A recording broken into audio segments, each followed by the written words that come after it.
வெளிப்படுத்தின விசேஷம் 2ஆம் அதிகாரம். எபேசு சபையின் தூதனுக்கு நீ எழுத வேண்டியது என்னவெனில், 7 நட்சத்திரங்களை தம்முடைய வலது கரத்தில் ஏந்தி கொண்டு 7 பொன் குத்து விளக்குகளின் மத்தியிலே உலாவிக் கொண்டிருக்கிறவர் சொல்லுகிறதாவது: உன் கிரியைகளையும் உன் பிரயாசத்தையும் உன் பொறுமையையும், நீ பொல்லாதவர்களை சகிக்க கூடாமல் இருக்கிறதையும், அப்போஸ்தலர் அல்லாதவர்கள் தங்களை அப்போஸ்தலர் என்று சொல்லுகிறதை நீ சோதித்து அவர்களை பொய்யர் என்று கண்டறிந்ததையும், நீ சகித்து கொண்டிருக்கிறதையும் பொறுமையாயிருக்கிறதையும், என் நாமத்து நிமித்தம் இளைப்படையாமல் பிரயாசப்பட்டதையும் அறிந்திருக்கிறேன். ஆனாலும் நீ ஆதியில் கொண்டிருந்த அன்பை விட்டாய் என்று உன் பேரில் எனக்கு குறை உண்டு. ஆகையால் நீ இன்ன நிலைமையிலிருந்து விழுந்தாய் என்பதை நினைத்து மனந்திரும்பி ஆதியில் செய்த கிரியைகளை செய்வாயாக. இல்லாவிட்டால் நான் சீக்கிரமாய் உன்னிடத்தில் வந்து நீ மனம் திரும்பாத பட்சத்தில் உன் விளக்கு தண்டை அதனிடத்தில் நின்று நீக்கி விடுவேன். நான் வெறுக்கிற நிக்கோலாய் மதஸ்தரின் கிரியைகளை நீயும் வெறுக்கிறாய். இது உன்னிடத்தில் உண்டு. ஆவியானவர் சபைகளுக்கு சொல்லுகிறதை காதுள்ளவன் கேட்க கடவன். ஜெயங்கொள்ளுகிறவன் எவனோ அவனுக்கு தேவனுடைய பரதீசின் மத்தியில் இருக்கிற ஜீவ விருட்சத்தின் கனியை புசிக்க கொடுப்பேன் என்றெழுது.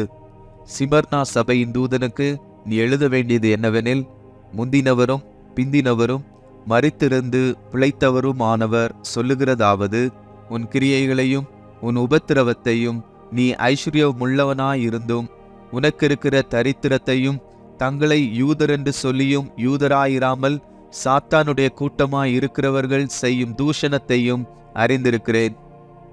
நீ படப்போகிற பாடுகளை குறித்து எவ்வளவும் பயப்படாதே. இதோ, நீங்கள் சோதிக்கப்படும் பொருட்டாக பிசாசானவன் உங்களில் சிலரை காவலில் போடுவான். 10 நாள் உபத்திரப்படுவீர்கள். ஆகிலும் நீ மரண பரியந்தம் உண்மையாயிரு, அப்பொழுது ஜீவ கிரீடத்தை உனக்கு தருவேன். ஆவியானவர் சபைகளுக்கு சொல்லுகிறதை காதுள்ளவன் கேட்க கடவன். ஜெயங்கொள்ளுகிறவன் 2ஆம் மரணத்தினால் சேதப்படுவதில்லை என்றெழுது.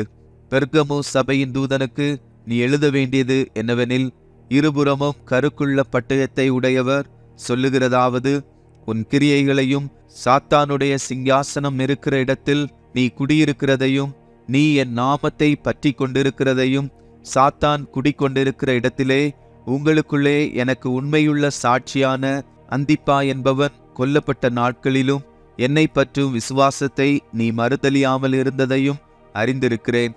ஆகிலும் சில காரியங்களை குறித்து உன் பேரில் எனக்கு குறை உண்டு. விக்கிரகங்களுக்கு படைத்தவைகளை புசிப்பதற்கும் வேசித்தனம் பண்ணுவதற்கும் ஏதுவான இடரலை இஸ்ரவேல் புத்திரர் முன்பாக போடும்படி பாலாக் என்பவனுக்கு போதனை செய்த பிலேயாமுடைய போதகத்தை கை கொள்ளுகிறவர்கள் உன்னிடத்தில் உண்டு.